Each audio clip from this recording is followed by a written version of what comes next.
Chelsea Norton tenía 39 años cuando amaneció aquel sábado del Austin Tech Summit. Vista desde lejos, cualquiera habría jurado que era solo una ejecutiva más entre cientos, caminando con el paso firme de quien sabe a dónde va. Pero dentro de ella, cada latido era un recordatorio de una herida que llevaba más de 2 décadas ardiendo. Su blazer gris oscuro, cuidadosamente planchado la noche anterior, no mostraba el temblor que escondía en las manos, y sus tenis blancos, gastados en los bordes, hablaban de alguien que había aprendido a moverse entre el lujo y la sencillez sin perder el equilibrio.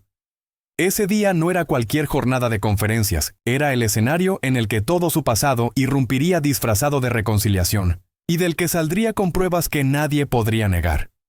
Chelsea había esperado ese momento con la frialdad de quien sabe que la justicia no llega rápido, pero sí puede llegar de manera definitiva. La rutina de esa mañana estaba diseñada como una armadura contra el miedo. Se despertó antes que el reloj, respiró hondo 4 veces, tomó un café frío porque el amargor helado le parecía más honesto que cualquier palabra de consuelo, y revisó por 5ª vez el contenido de su mochila. Allí estaban los sobres numerados con documentos, el pendrive sellado, la carta amarillenta firmada por sus padres renunciando a todo derecho sobre ella 22 años atrás, y el videotestamento de Kayla, su mentora, que había jurado usar solo si intentaban arrebatarle lo poco que había reconstruido. En el espejo repitió casi como una plegaria: la familia se demuestra con actos. Esa frase estaba escrita en servilletas de hotel, en la contraportada de cuadernos viejos, en recibos arrugados. Era su mantra. El zumbido en el pecho no era pánico, era un conteo. Cada latido enumeraba las etapas de su vida: la calle, el hambre, la soledad, Kayla, la adopción, la empresa, la trampa. Y ahora, la platea que presenciaría la verdad. Para comprender la magnitud de aquel día, hay que retroceder hasta los 17 años de Chelsea. Era primavera en Austin, el aire olía a césped recién cortado y a lluvia contenida, y ella, con el corazón acelerado, confesó a sus padres que estaba embarazada. La respuesta no fue abrazo ni consejo, fue un portazo y una maleta lanzada al suelo del porche. Patrick, con el ceño arrugado por el orgullo herido, dijo que no podían cargar con la vergüenza de una hija así. Andrea, impecable en su vestido de lino, no lloró ni la miró a los ojos. Simplemente giró la cabeza como quien desconoce a un extraño. A esa edad, Chelsea aprendió que la sangre no era garantía de cobijo. Esa noche durmió en un banco de la estación de autobuses, con el estómago vacío y el miedo convertido en un nudo que le apretaba la garganta. Los días que siguieron fueron una sucesión de escenas que se grabaron como cicatrices. El ruido metálico de las latas rodando en el suelo cuando buscaba algo de comer en la parte trasera de un supermercado, la sensación áspera del cartón bajo su espalda, y la mirada esquiva de la gente que pasaba de largo fingiendo no verla. Derek, el muchacho que le había prometido estar a su lado, desapareció siguiendo el consejo de los abogados de su familia. Dejó de contestar llamadas, de enviar mensajes, de existir. Chelsea, con apenas una mochila y una tristeza demasiado grande para su cuerpo joven, empezó a entender que la supervivencia no se trataba de aguantar, sino de resistir con la mirada fija en un futuro que aún no sabía cómo construir.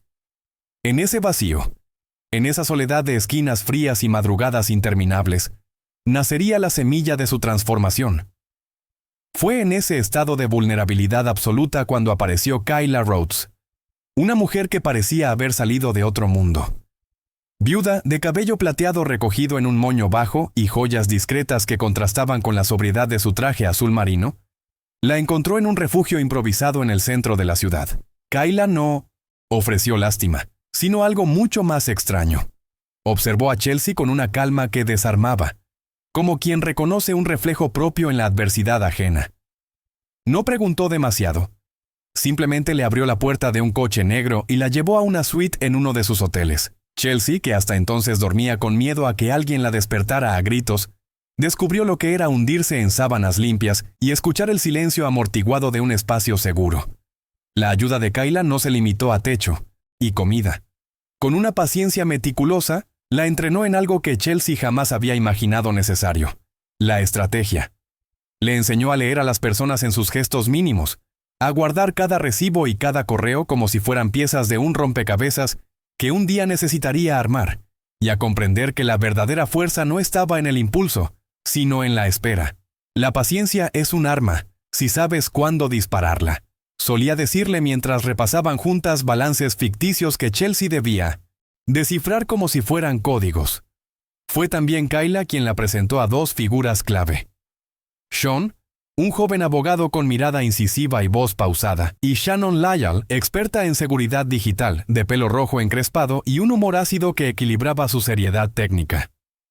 Entre los tres, formaron la armadura que transformaría a la adolescente abandonada en una mujer blindada. Con el tiempo, Chelsea empezó a trabajar en la cadena hotelera de Kayla, primero en puestos básicos que pocos envidiarían: controlar inventarios, cambiar sábanas, limpiar pasillos. Pero allí fue donde desarrolló una disciplina férrea. Cada hoja de cálculo que revisaba, cada horario de personal que ajustaba, se convirtió en un laboratorio para aprender cómo funcionaban los engranajes invisibles de un negocio. Aprendió a detectar fugas de dinero en detalles mínimos, a reconocer qué empleados podían sostener una operación entera y cuáles eran un riesgo latente. Kayla la observaba a distancia, corrigiendo apenas lo necesario, orgullosa de ver cómo la muchacha convertía la humillación pasada en precisión quirúrgica. Pero la vida no fue lineal ni indulgente. En medio de su ascenso, Chelsea sufrió un aborto espontáneo que la devastó. Fue como si la herida de la expulsión a los 17 años se reabriera con más crudeza. Sin embargo, esa misma experiencia la empujó a tomar una decisión que le daría un nuevo sentido a todo: la adopción. Llamó a su hijo Austin, no solo por la ciudad que la había visto caer y levantarse, sino como un símbolo de renacimiento. Criarlo se convirtió en su motor y en su proyecto más grande. Desde niño, Austin fue introducido en el mundo de la tecnología: juguetes de programación, pequeños kits de robótica, tardes enteras frente a pantallas donde aprendía a escribir sus primeras líneas de código. Chelsea había decidido que él no crecería con las carencias que a ella le impusieron. Su legado sería conocimiento y resiliencia. Mientras Austin crecía, también los sims hacía el alcance de Chelsea en el ecosistema tecnológico de la ciudad. Pasó de manejar operaciones hoteleras a invertir en pequeñas startups, observando con ojo clínico cuáles tenían potencial y cuáles eran solo espejismos de Silicon Valley en versión local. Con el tiempo se convirtió en una figura respetada. La mujer que había empezado en la sombra y ahora movía capital con la misma serenidad con la que, años atrás, contaba monedas para comprar pan. Su nombre ya sonaba en conferencias y paneles de innovación, aunque ella rara vez aceptaba hablar en público. Prefería el bajo perfil, el trabajo silencioso y dejar que sus resultados hablaran por sí mismos. Todo estaba diseñado con un objetivo: blindar su patrimonio, blindar a Austin y estar preparada para el día en que el pasado tocara la puerta otra vez. Ese día llegó cuando Austin, con apenas 17 años, empezó a destacar con un proyecto escolar convertido en aplicación viral. La prensa local lo llamó el prodigio de 1900. Austin, y su rostro apareció en portadas digitales que circularon más rápido de lo que ella pudo anticipar. Fue entonces cuando los fantasmas decidieron reaparecer. Primero, mensajes corteses de Patrick y Andrea, disfrazados de preocupación tardía. Después, correos fríos de Derek, llenos de frases ambiguas como «tenemos que hablar» o «piensa en lo que es mejor para el chico». El tono no era afectivo, sino calculado, como quien prepara un movimiento de ajedrez. Chelsea no se sorprendió. Llevaba 20 años esperándolo. Lo que sí la sorprendió fue la torpeza de sus intentos, como si olvidaran que ella no era la adolescente desarmada que echaron a la calle, sino una mujer que había convertido cada golpe en evidencia archivada. Patrick y Andrea comenzaron con lo que Chelsea llamó en silencio la fase de regalos estratégicos. Llegaban paquetes a la oficina con libros firmados, relojes grabados con frases de afecto impostado, e incluso una caja de fotos antiguas cuidadosamente restauradas. Todo parecía pensado para tocar fibras emocionales, pero en realidad era un ensayo de acercamiento, tantear si podían abrir una grieta en la muralla de Chelsea. Derek, en cambio, optó por la victimización pública. Publicaba en redes mensajes difusos sobre errores de juventud y el derecho de un padre a rectificar, como si estuviera escribiendo para un tribunal invisible. Lo que ellos no sabían es que cada movimiento estaba siendo registrado, rastreado y archivado por Shannon, que podía localizar hasta la dirección IP de una conexión hecha desde un café en Houston. Fue en ese periodo de tanteos que Chelsea decidió soltar las primeras migajas de su propia trampa. Filtró anónimamente a la prensa local rumores sobre el crecimiento de las inversiones de Austin, dejó pistas cuidadosamente diseñadas sobre supuestos trusts y posibles alianzas internacionales. El efecto fue inmediato. Los padres y Derek se movieron con ansiedad, como depredadores que creen oler sangre. Y aquí quiero hacer una pequeña pausa, porque si alguien que está leyendo esto ha llegado hasta este punto, me encantaría que comentara desde dónde lo está haciendo. Es curioso ver cómo historias como esta, de heridas familiares y justicia tardía, llegan a rincones distintos del mundo. Esa interacción, aunque pequeña, da sentido a compartir lo que normalmente se lleva en silencio. Los correos empezaron a multiplicarse. Andrea, siempre cuidadosa con las palabras, escribía mensajes llenos de frases ensayadas. La familia es lo más importante. Todos merecemos una segunda oportunidad. Patrick, más directo, hablaba de reconciliación como si fuera una transacción. Mencionaba herencias, legados, futuros acuerdos. Y Derek, desesperado, oscilaba entre súplicas y amenazas veladas, como si aún creyera que podía manipularla con el mismo guión de 2 décadas atrás. Chelsea, lejos de intimidarse, recogía cada correo como quien guarda pruebas para un juicio. Sean le había insistido: «No respondas, deja que seas. Hundan con su propio impulso». Y eso hizo. Cada palabra escrita por ellos se convertía en un ladrillo más en la muralla que estaba construyendo en su contra. Fue entonces cuando ella decidió dividirlos para acelerar la caída.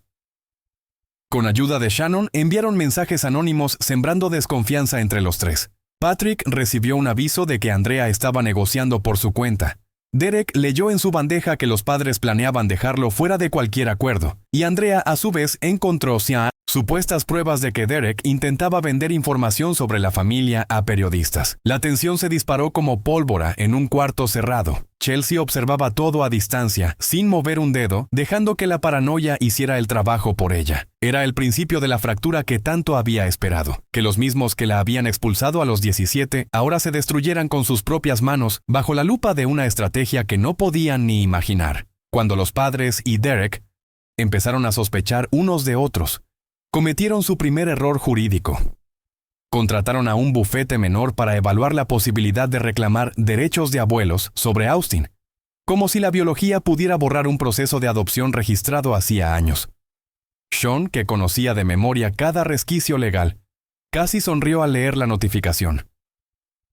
«Se acaban de enterrar solos», dijo con calma, mientras desplegaba sobre la mesa el documento firmado 2 décadas atrás, aquel en el que Patrick y Andrea habían renunciado por escrito a cualquier derecho sobre Chelsea y sus descendientes. Ese papel, olvidado por ellos pero guardado como reliquia por ella, se convertiría en la espada definitiva. A partir de ahí todo se volvió inevitable. Los correos de los abogados de Patrick y Andrea llegaban con un tono cada vez más agresivo, intentando forzar reuniones, audiencias privadas, acuerdos imposibles. Derek, más torpe, buscó la atención de medios menores, filtrando una versión edulcorada de la historia.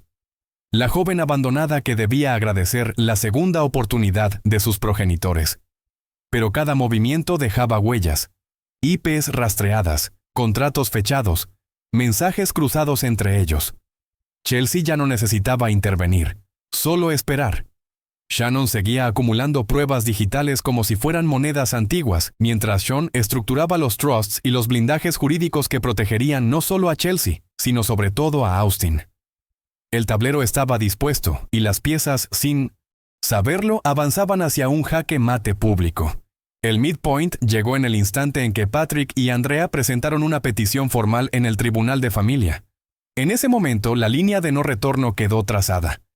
Ya no se trataba de insinuaciones ni de regalos calculados. Había un documento legal, con sellos y firmas, que los dejaba expuestos. Chelsea asistió a la audiencia preliminar no para hablar, sino para escuchar. Vestida con un traje negro sobrio, mantuvo la mirada fija en cada palabra de los abogados rivales, sabiendo que todas esas afirmaciones serían demolidas en el momento exacto. La calma que transmitía descolocó a los tres.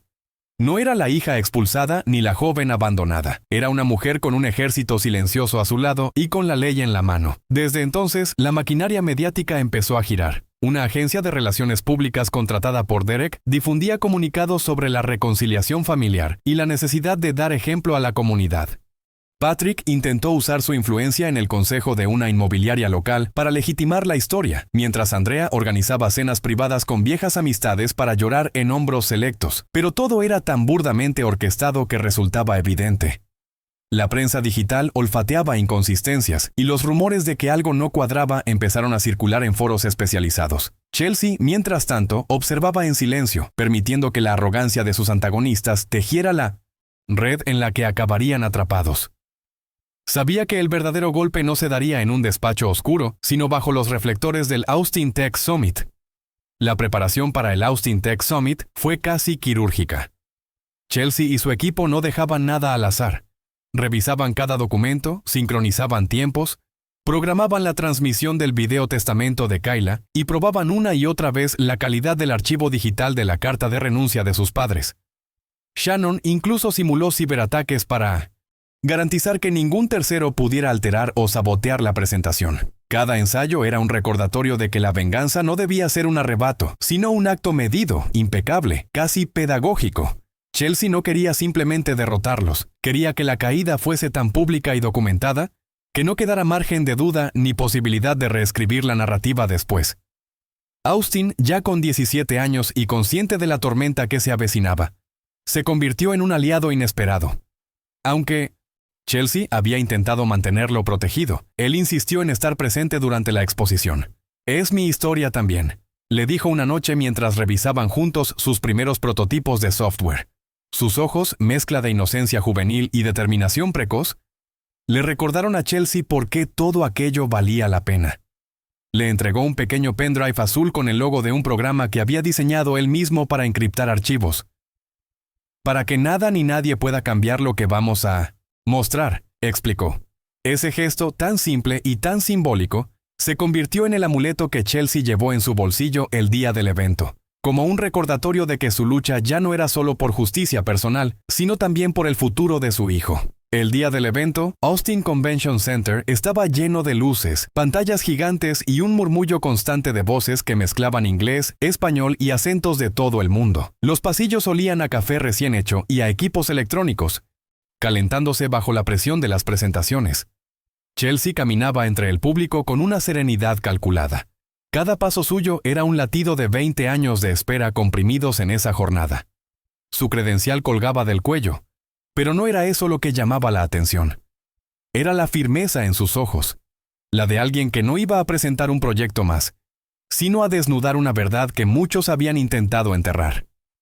Cuando subió al escenario, las luces blancas la envolvieron y el murmullo se transformó en un silencio expectante. Inició hablando de innovación, de la importancia de convertir la adversidad en oportunidad, un discurso que parecía encajar perfectamente con el contexto del Tech Summit. Pero pronto el tono cambió.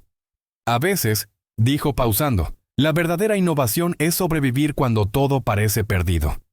Esa frase hizo que los tres, Patrick, Andrea y Derek, se removieran en sus asientos. No sabían aún que lo que estaba por mostrarse no era una metáfora inspiradora, sino un archivo probatorio que los señalaría frente a todos.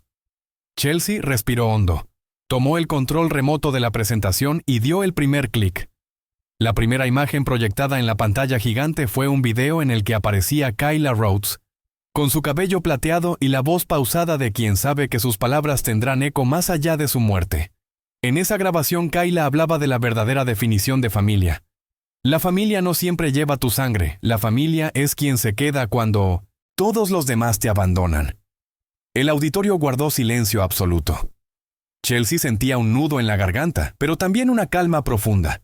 Kayla no estaba físicamente, pero su presencia llenaba cada rincón de aquella sala, recordándole que todo lo que había aprendido venía de esa mujer que la recogió de las calles y la convirtió en estratega. El segundo clic reveló un documento amarillento ampliado en la pantalla. La carta que Patrick y Andrea habían firmado 22 años antes, renunciando a cualquier derecho sobre Chelsea y sus descendientes. El murmullo recorrió la sala como una ola que choca contra las rocas.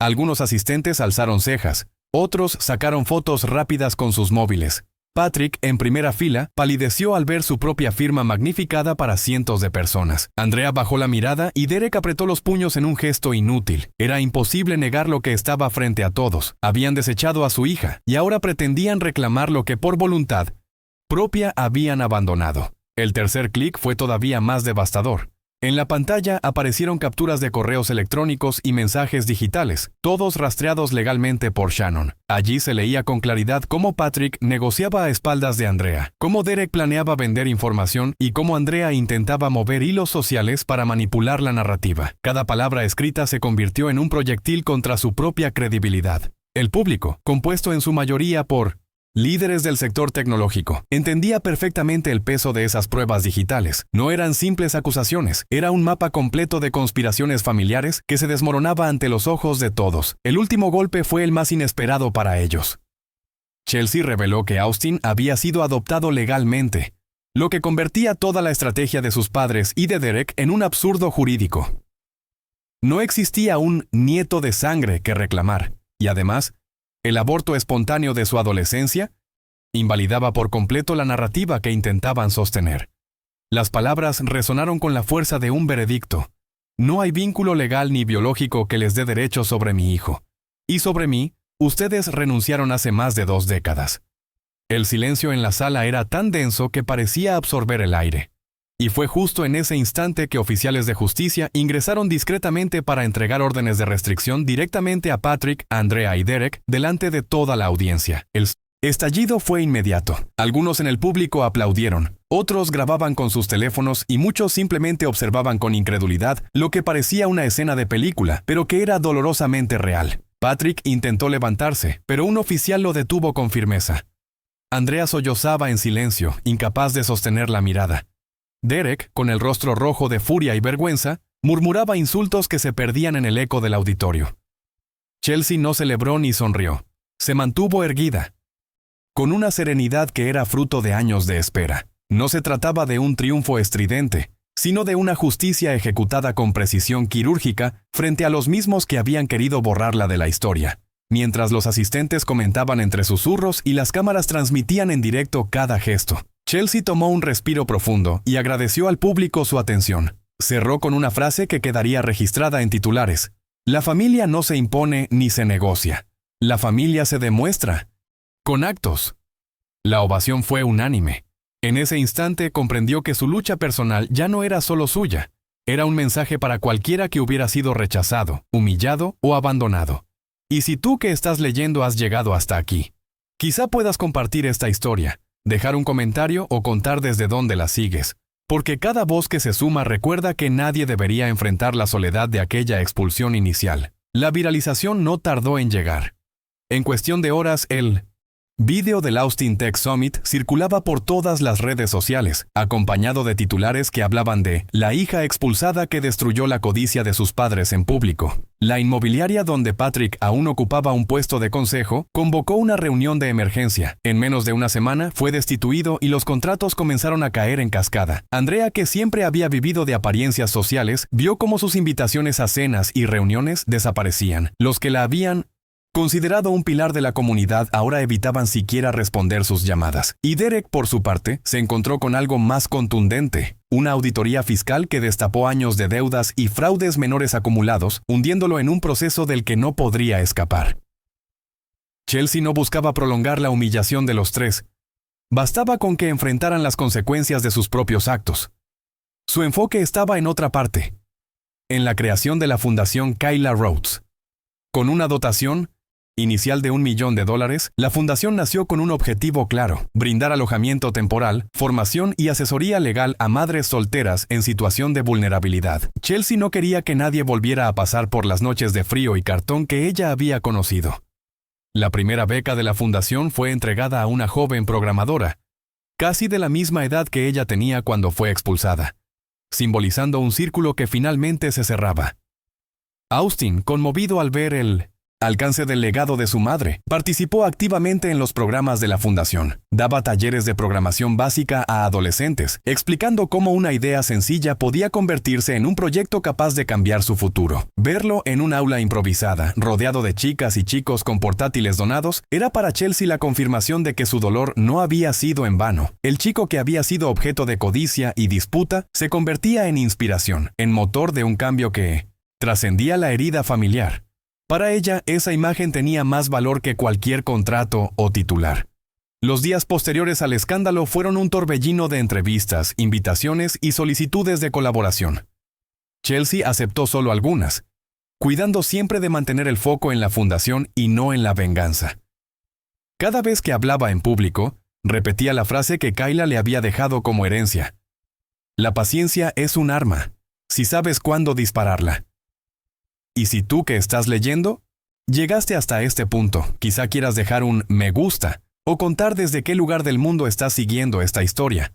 Al final, compartirla no es solo un gesto virtual, es una manera de recordar que la justicia personal también puede transformarse en justicia social. Con el paso de los meses, el eco del escándalo fue perdiendo fuerza en los titulares, pero la reputación de Patrick, Andrea y Derek quedó irremediablemente destruida. Vendieron la casa familiar a un precio muy por debajo de $1,900, su valor, mudándose a un apartamento gris en las afueras de la ciudad.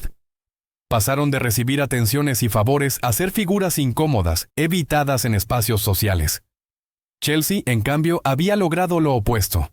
Su nombre se asociaba no con venganza, sino con resiliencia y transformación. Aquella joven expulsada a los 17 años ahora era recordada como la mujer que supo convertir una herida en un legado. La vida cotidiana empezó a recuperar cierta calma. Chelsea dedicaba sus mañanas a la gestión de la fundación y sus tardes a supervisar proyectos tecnológicos con Austin. Ya no vivía con el temor de que el pasado regresara para reclamar lo que nunca le perteneció. Ahora lo observaba como un capítulo cerrado, útil solo como recordatorio. A veces, en los silencios de la noche, volvía a sentir la punzada de aquella soledad en la estación de autobuses, el frío del cartón en su espalda y el sabor metálico del hambre. Pero esos recuerdos ya no la paralizaban. Eran la prueba viva de que había sobrevivido y de que cada paso dado después tuvo sentido. En una de esas noches tranquilas, Chelsea recibió un correo inesperado de una joven madre soltera que había encontrado refugio en la fundación. El mensaje era breve, escrito con torpeza pero cargado de gratitud. Gracias por darme un techo y por enseñarme que no estoy sola. Chelsea lo leyó varias veces, con lágrimas que no buscó contener. Era la confirmación de que la cadena de dolor podía romperse, de que la herencia de Kayla seguía viva en cada vida que se transformaba. Comprendió que ya no necesitaba demostrar nada a quienes la habían despreciado. El verdadero triunfo estaba en esas pequeñas victorias cotidianas que cambiaban destinos. Austin también percibía esa transformación en su madre. Una tarde, mientras caminaban juntos por las calles de Austin, él le dijo: «Mamá, lo que hiciste no solo fue justicia, fue un ejemplo». Ella lo miró con ternura, recordando todo lo que había pasado para escuchar esas palabras. Austin, con su mochila cargada de proyectos y sueños, era el recordatorio de que el futuro no se hereda, se construye. Esa caminata, sencilla y sin cámaras, significó para Chelsea más que cualquier reconocimiento público. Era la vida ordinaria que tanto había anhelado, libre de sombras familiares, sostenida en un presente digno y en un porvenir que ya no temía. Con el tiempo, la Fundación Kayla Rhodes comenzó a expandirse más allá de Austin. Otras ciudades contactaban a Chelsea para replicar el modelo, alianzas con universidades, convenios con empresas tecnológicas y programas de mentoría para jóvenes en riesgo. Lo que había empezado como un gesto de justicia personal se convertía en una red creciente de apoyo comunitario. Chelsea se sorprendía de ver su nombre asociado a iniciativas que ella misma, años atrás, jamás habría imaginado liderar. Era como si cada paso de su camino roto se hubiese transformado en un ladrillo sólido sobre el que otras mujeres podían caminar sin miedo. Prensa, que en un principio buscó el morbo del escándalo, terminó reconociendo la magnitud del legado. Artículos hablaban menos de la venganza y más de la resiliencia. Un periodista resumió su historia con una frase que a Chelsea le quedó grabada: «Ella convirtió la traición en estructura». Y aunque no era mujer de guardar recortes, aquel titular lo conservó no por vanidad, sino como recordatorio de lo que se puede hacer con la rabia bien encausada. Su vida no era un cuento de hadas ni pretendía serlo. Estaba llena de cicatrices visibles e invisibles, pero también de cimientos firmes que demostraban que la familia se elige y que la justicia, cuando llega, puede sembrar futuro. Patrick y Andrea, hundidos en su propio descrédito, intentaron tímidamente pedir disculpas en privado, pero Chelsea no respondió. No porque guardara odio, ese ya lo había convertido en acción, sino porque comprendió que algunas puertas, una vez cerradas, no deben volver a abrirse. Derek, atrapado en 1900, procesos legales y deudas, desapareció del radar público, convertido en la sombra de aquel joven arrogante que alguna vez creyó poder decidir sobre su destino. Chelsea no dedicó energía a ninguno de ellos. Su vida estaba en otro lugar, en los proyectos que nacían a diario desde la fundación y en los logros que Austin iba alcanzando paso a paso. Una tarde de otoño, mientras observaba a su hijo presentar su primer software patentado en una feria universitaria, Chelsea sintió por primera vez en 1900 mucho tiempo una paz profunda. No era la euforia del triunfo ni la satisfacción de la venganza cumplida. Era algo más sereno, casi doméstico.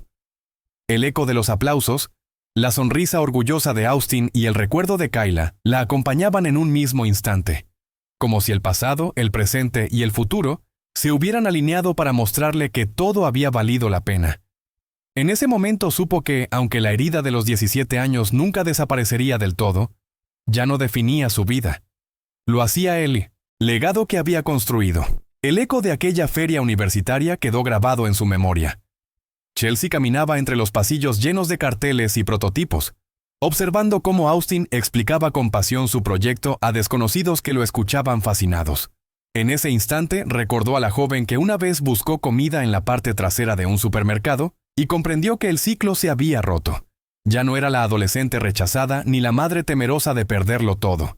Era una mujer que había tejido con paciencia y disciplina un futuro sólido para ella y para quienes venían detrás. Esa realización le devolvió algo que creyó perdido para siempre: la sensación de pertenencia. A partir de entonces, cada logro dejó de sentirse como una revancha contra el pasado y se transformó en un peldaño hacia un propósito mayor. Chelsea sabía que Kayla estaría orgullosa de verla cumplir la promesa de convertir el dolor en método. La fundación crecía, Austin crecía, y ella misma aprendía a vivir sin la necesidad constante de mirar atrás. No había perdón, tampoco olvido, pero sí un equilibrio nuevo. El de una vida donde las cicatrices no eran cadenas, sino marcas de resistencia. En su silencio más íntimo aceptó que no podía cambiar lo vivido, pero sí podía decidir qué historia escribir a partir de ahí. En los aniversarios de la fundación, Chelsea solía tomar la palabra frente a las nuevas beneficiarias. Nunca relataba todos los detalles de su historia, pero dejaba caer fragmentos significativos: la expulsión, las noches en la calle, el abrazo que nunca recibió de sus padres. Su intención no era inspirar lástima, sino demostrar que incluso en la oscuridad más absoluta hay caminos para reconstruirse. Cuando terminaba de hablar, solía mirar a Austin entre el público, y su sola presencia le recordaba que aquella joven de 17 años no había sido derrotada. Había sobrevivido lo suficiente para convertirse en la mujer que era hoy. Con el paso de los años, la figura de Chelsea se consolidó no solo como empresaria, sino como referente social. Conferencias, artículos académicos y entrevistas resaltaban su capacidad para transformar un golpe brutal en una arquitectura de apoyo para otros. Sin embargo, ella mantenía la humildad aprendida en los pasillos de los hoteles donde comenzó. Llegaba temprano, escuchaba más de lo que hablaba y nunca olvidaba agradecer a Kayla en cada discurso. El nombre de su mentora estaba grabado en cada pared de la fundación, como un faro que seguía guiando incluso después de su ausencia física. Chelsea sabía que el verdadero legado no era el suyo, sino el que Kayla había sembrado en ella. El cierre definitivo llegó una tarde tranquila, sin cámaras ni reflectores. Chelsea estaba en la oficina de la fundación, revisando expedientes, cuando una joven madre entró con un bebé en brazos y le dijo: «Gracias por salvarme de la calle». Esa frase, sencilla y desnuda, fue como un espejo que devolvió todo su viaje. La adolescente, echada de su casa, la mujer que aprendió estrategia al lado de Kayla, la madre que eligió a Austin como su renacer, entendió que la venganza había cumplido su ciclo y que lo que quedaba era mucho más valioso: la certeza de haber creado un refugio real para quienes, como ella, habían sido arrojados al vacío. Aquella noche, al volver a casa, se sentó en el balcón con una taza de café frío entre las manos, mirando las luces de Austin titilar a lo lejos. Austin, ya casi un adulto, trabajaba en su habitación en un nuevo proyecto, y el murmullo de su teclado era la melodía de un futuro seguro. Chelsea sonrió con calma. El pasado había intentado reclamarla, pero ella lo había enfrentado en público, lo había derrotado en los tribunales y, sobre todo, lo había trascendido en el legado social. La familia que una vez la rechazó se había perdido en su propia codicia. La familia que ella construyó seguiría viva en cada vida que tocara. Y con esa certeza, cerró los ojos, sabiendo que la herida de 1900 Los 17 ya no dictaba su historia, lo hacía la mujer en la que se había convertido.